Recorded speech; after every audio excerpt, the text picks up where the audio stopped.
Part 4.1 Surah An-Nisa, the Women. Assalamu alaikum. We'll come back with Sufi essence with Hammad Syed. We are now beginning our exploration of the fourth surah of the Quran, the Women. This surah is known for its detailed legal and social guidance, but for our purposes we will delve into its deeper spiritual meanings, connecting its injunctions to the principles of Sufism and Islamic spirituality. We will approach each verse with an academic rigor befitting our audience, seeking to uncover the layers of wisdom and divine mercy embedded within the divine text. O mankind, fear your Lord, who has created you from a single soul, and created from it its mate, and dispersed from them many men and women. And fear Allah, in whose name you ask from one another, and fear the ties of relationships. Indeed, Allah is ever watching over you. Kanzul Iman, Quran, the Women, 4:1. Context of revelation. This foundational verse of the surah was revealed in a period when the nascent Muslim community was building a new society based on divine principles. The verse establishes the core principle of human unity and the sanctity of kinship bonds. It was revealed in Medina, a time when the community was consolidating its social and legal framework. The verse addresses the entire human race, O mankind, signaling its universal message of justice, reverence for Allah, and the sacredness of family. The emphasis on fearing Allah, both in one's dealings with others and in preserving family ties, serves as a cornerstone for the spiritual and social structure that the surah will detail. Explanation. This verse sets the tone for the entire surah by establishing the ultimate source of creation and the fundamental unity of all humanity. The phrase, "created you from a single soul," is a profound statement on spiritual and physical equality. This single soul, from which both men and women were created, and from which all of humanity has dispersed, highlights a shared origin that transcends gender, race, or social status. From a Sufi perspective, this single soul can be seen as the universal consciousness, the ruh that animates all of creation, linking every individual back to a singular divine source. This concept dismantles all notions of superiority or inferiority, promoting a worldview of interconnectedness and mutual respect. The verse then connects this deep spiritual truth to practical, ethical obligations. The command to fear Allah is not about terror, but about reverence and awe, an awareness of Allah's presence that guides every action. It is a reminder that every transaction and every relationship is observed by the divine. The mention of the ties of relationships underscores the sacredness of family and kinship. In a spiritual sense, this also extends to the universal family of humanity. Upholding these bonds is an act of worship, a testament to one's awareness of Allah's ever-watching presence. The final phrase, "Indeed Allah is ever watching over you," reinforces this constant divine surveillance, serving as both a comfort and a powerful motivation for righteous conduct.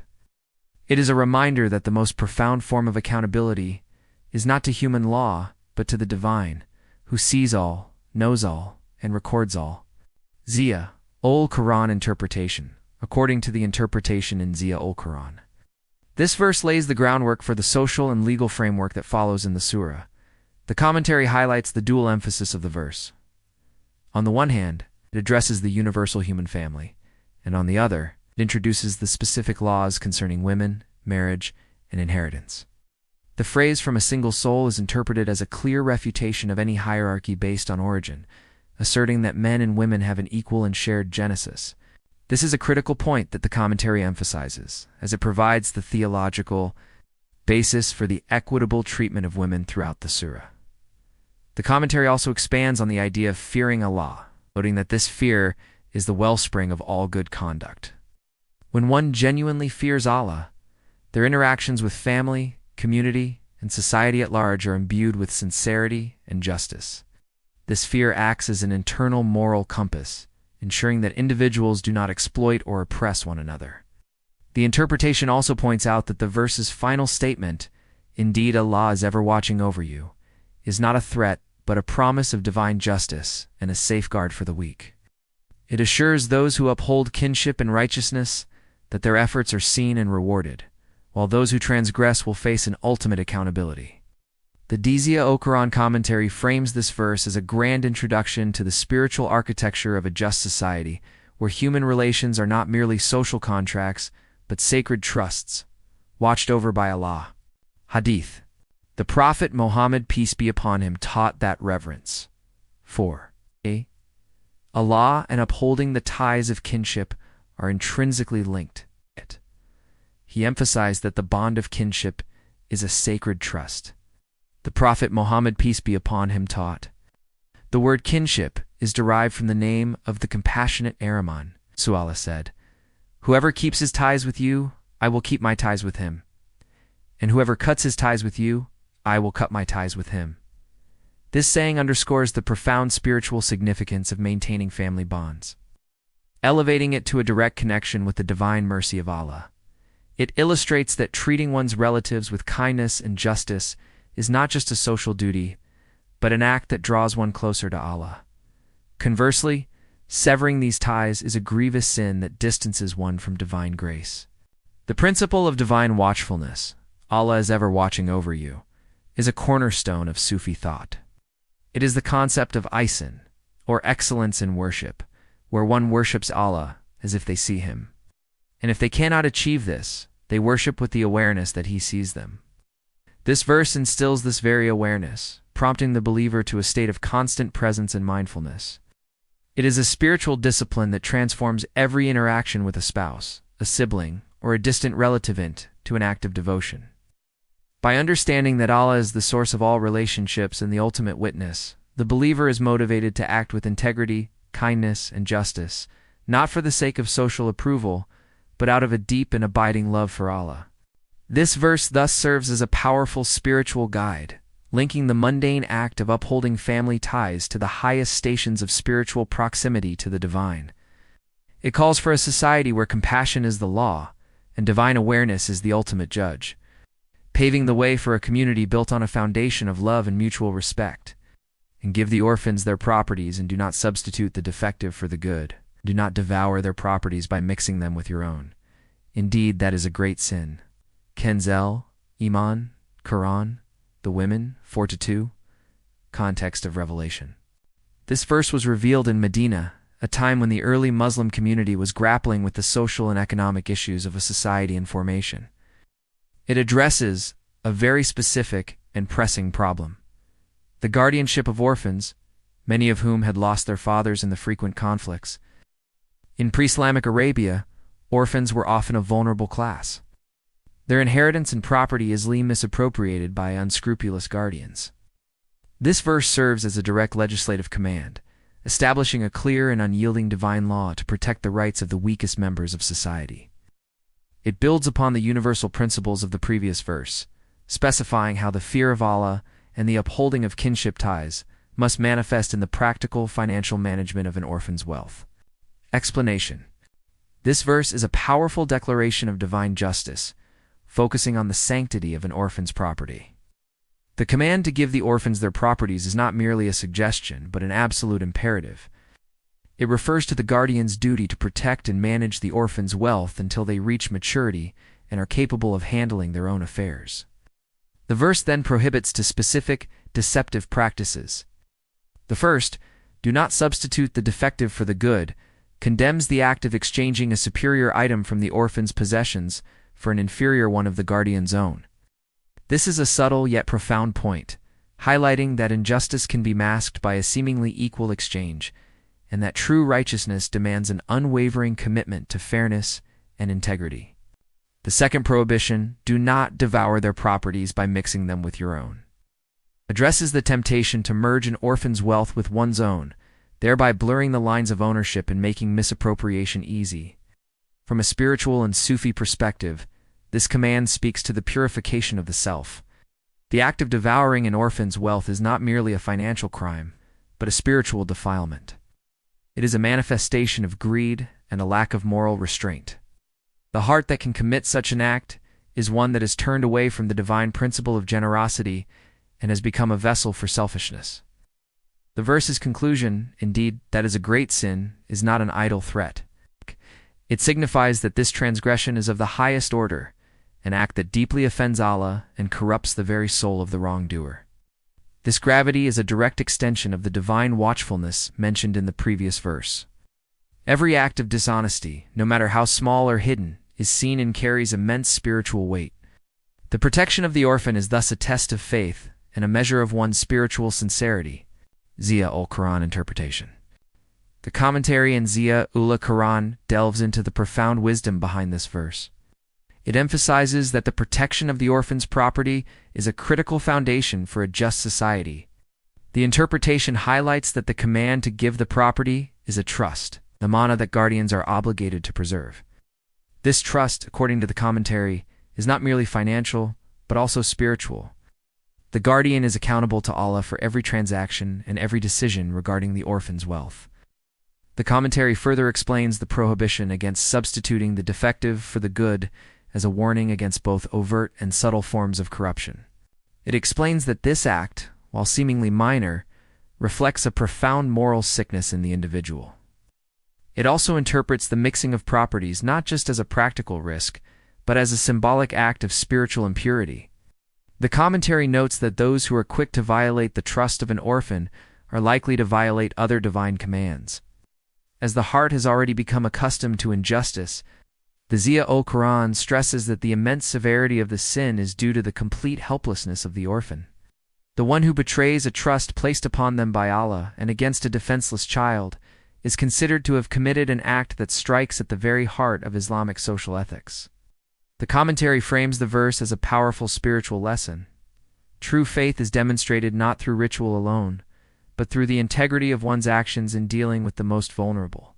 Hadith. The Prophet Muhammad, peace be upon him, taught extensively about the high status of those who care for orphans. He taught, "I and the sponsor of an orphan will be in paradise like this." And he held his index and middle fingers together, showing their close proximity. This teaching places the act of caring for an orphan on a spiritual plane of the highest order, promising an unimaginable reward for those who fulfill this duty. The Prophet Muhammad, peace be upon him, also taught, "Whoever takes an orphan of 2 Muslim parents and feeds him and gives him drink until he is independent of him, paradise will be necessary for him." These teachings serve as a profound motivation for believers, transforming a social duty into a path to ultimate spiritual success. They highlight that the compassionate treatment of orphans is a direct reflection of a believer's love for Allah and a means of attaining divine pleasure and proximity. And if you fear that you shall not be able to do justice to the orphan women, marry other women you like, 2 or 3 or 4. But if you fear you shall not be able to do justice, then marry only one, or what your right hands possess. That is nearest, that you may not do injustice.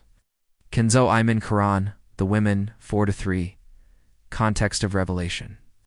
This verse was revealed to address a specific scenario prevalent in pre-Islamic Arabia, and one that continued to be an issue in the early Muslim community. Guardians of orphaned girls, who were often also their cousins or other relatives, would marry them to take control of their inherited property without providing them with a proper marriage gift dower, or treating them justly. They would marry these orphans for their wealth, often marrying multiple such girls without concern for their well-being. This verse directly prohibits such exploitative practices. The command to marry up to 4 women is conditional, and is presented as an alternative to this injustice, specifically for those who feared they could not be just to the orphan women under their care. The overarching principle is the absolute necessity of justice. Explanation: this verse is fundamentally about justice and equity, not a blanket permission for polygyny. The opening phrase, "If you fear that you shall not be able to do justice to the orphan women," sets the entire context. It links the permission to marry more than one woman directly to a problem of injustice, presenting polygyny as a potential solution to prevent the exploitation of vulnerable orphans rather than an unbridled right. The verse then lays down the famous and often misunderstood guideline to marry 2 or 3 or 4 women. However, this permission is immediately and severely qualified by an even more critical condition. "But if you fear you shall not be able to do justice, then marry only one." This is a profound spiritual and legal qualifier. The fear mentioned here is not simple anxiety, but a state of deep, conscious self-assessment and taqwa reverence for Allah. It requires a believer to honestly and critically evaluate their own capacity for complete fairness and love, in emotional support, in financial provision, and in team among all spouses. From a Sufi perspective, this verse is a lesson in spiritual self-accountability. It compels a man to look inward and ask if he possesses the spiritual maturity, discipline, and ilm to uphold a trust of such magnitude. The verse essentially states that if one cannot achieve perfect justice, which is a near impossible feat in human relationships, then they must adhere to monogamy. The phrase that is nearest that you may not do injustice is the ultimate spiritual guidance. It suggests that choosing the simpler, more manageable path of one spouse is the surest way to avoid the grave sin of injustice, thereby securing one's spiritual integrity. This is a profound lesson in choosing the path of safety over potential spiritual risk. The permission for polygyny is thus so heavily conditional and restricted by the demanding criterion of perfect justice that it serves more as a deterrent than an encouragement.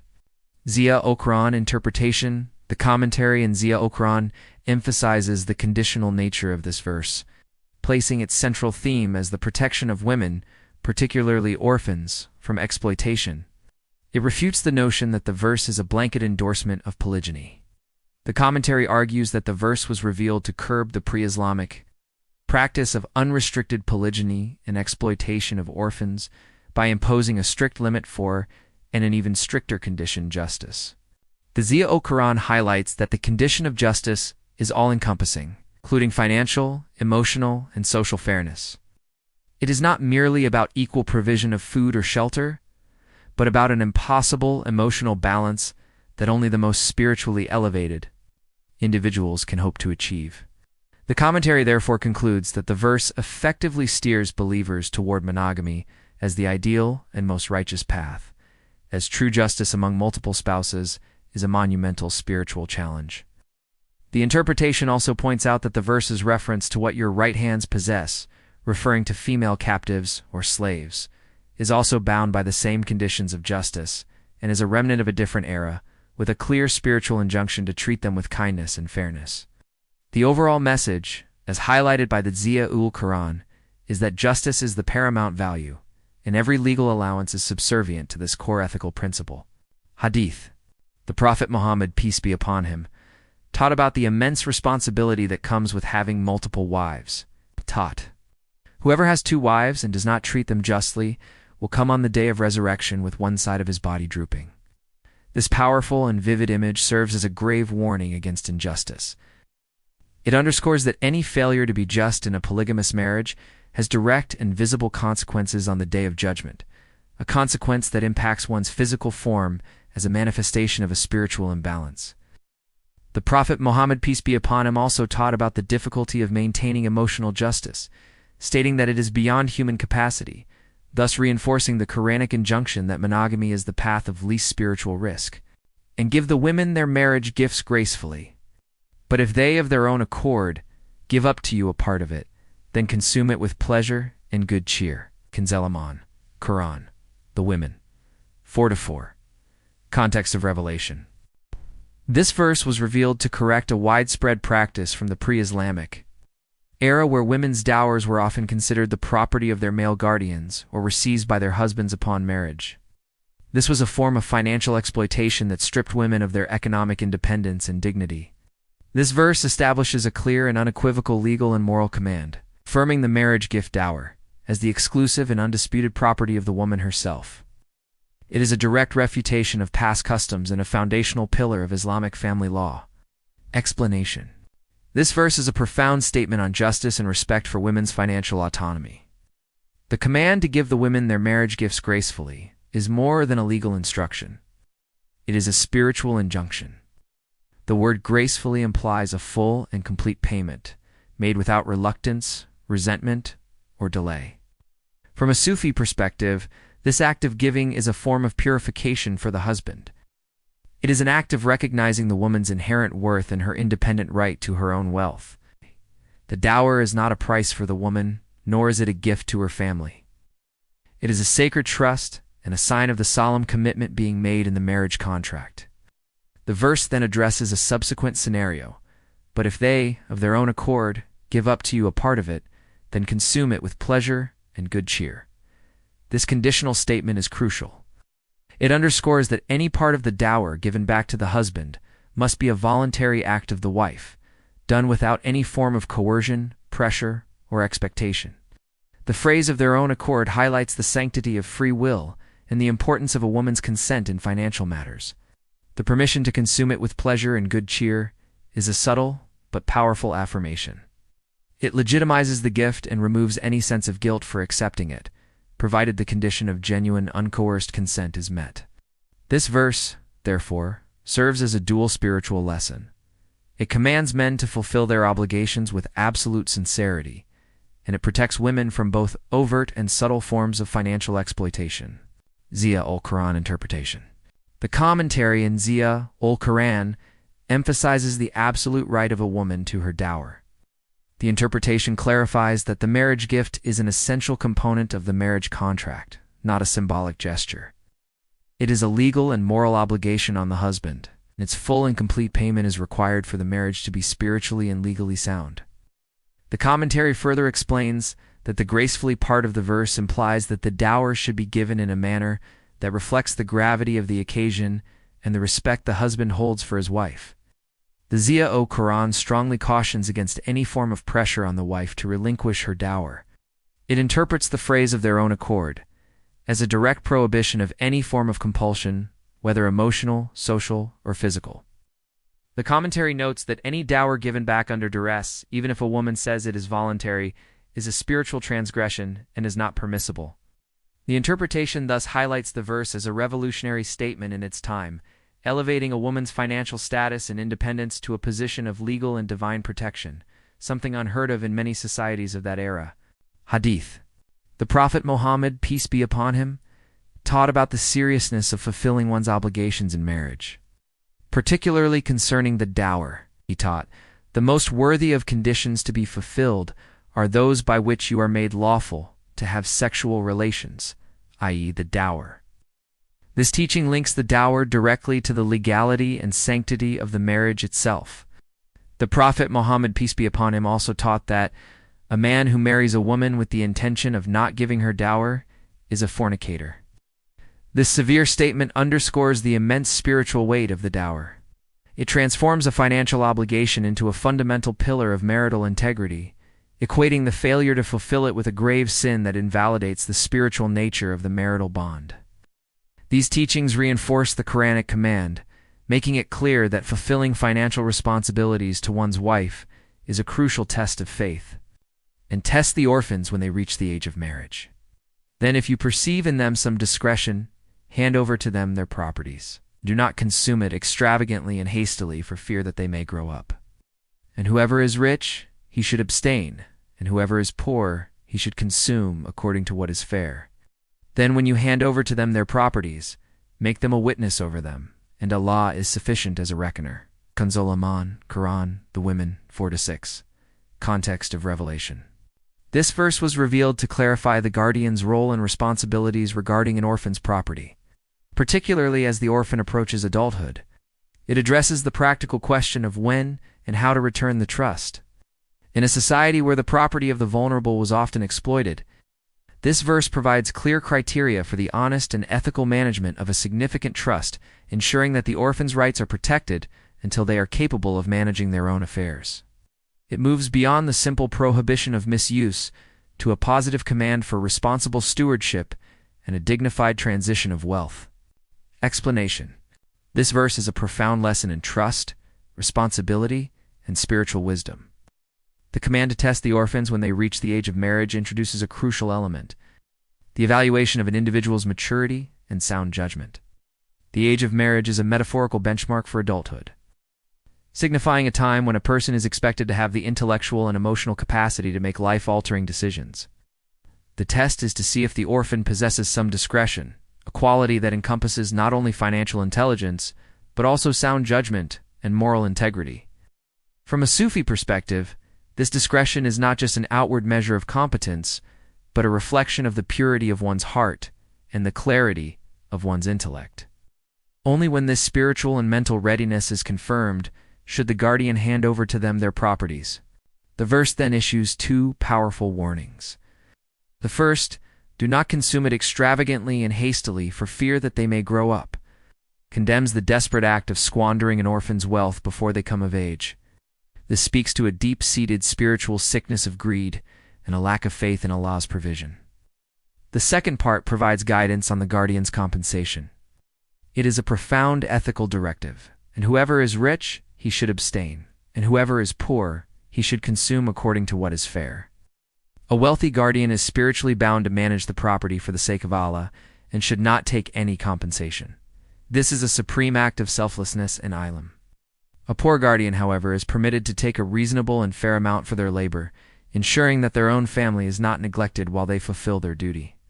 This shows the compassionate and balanced nature of Islamic law, which accounts for human needs while upholding the highest ethical standards. The final part? Then when you hand over to them their properties, make them a witness over them. And Allah is sufficient as a reckoner, adds a layer of formal accountability. Calling witnesses is a practical safeguard against future disputes. The phrase Allah is sufficient as a reckoner is the ultimate spiritual reminder. It places all human actions, no matter how public or private, under the scrutiny of the divine. The guardian's true reckoning is not with the orphan or the community, but with Allah, who knows all intentions and will justly account for every deed. This instills a sense of profound spiritual responsibility that transcends human oversight. Ziya-ul-Quran interpretation. The commentary in Ziya-ul-Quran highlights the detailed and protective nature of this verse. It emphasizes that the test is not a perfunctory act, but a serious evaluation of the orphan's character and financial acumen. The commentary notes that this test should be conducted with the orphan's best interests at heart, not as an excuse to delay giving back the property. The Ziya-ul-Quran also provides a powerful interpretation of the prohibition against consuming the wealth extravagantly and hastily. It is seen as a moral injunction against the vice of greed, which can lead to the spiritual decay of the guardian. On the issue of compensation, the commentary praises the selflessness of the wealthy guardian who abstains, seeing it as a higher spiritual station. The permission for the poor guardian is framed as a divine allowance to ease hardship, ensuring that fulfilling a good deed does not lead to one's own detriment. The commentary concludes that the verse provides a comprehensive ethical framework for managing trusts, where every action is a conscious choice for either spiritual gain or loss, with the ultimate judgment belonging to Allah. Hadith. The Prophet, Muhammad peace be upon him, taught about the importance of being trustworthy in all matters, especially with trusts. He taught, "The signs of a hypocrite are three. Whenever he speaks, he lies. Whenever he promises, he breaks his promise. And whenever he is entrusted, he betrays his trust." This teaching, while general, can be directly applied to the context of the guardian. It makes it clear that a failure to be trustworthy with an orphan's property is not just a legal or financial failing, but a symptom of a profound spiritual disease, hypocrisy. The Prophet Muhammad peace be upon him also taught, "The one who cares for an orphan, whether his or not, will be with me in paradise as these two," and he gestured with his index and middle fingers. This reinforces the immense spiritual reward for those who act with integrity and compassion, transforming the task of guardianship into a direct path to divine proximity. Summary. In this first part of our exploration of Surah An-Nisa, we have examined 4 foundational verses that establish the spiritual and legal basis for a just and compassionate society.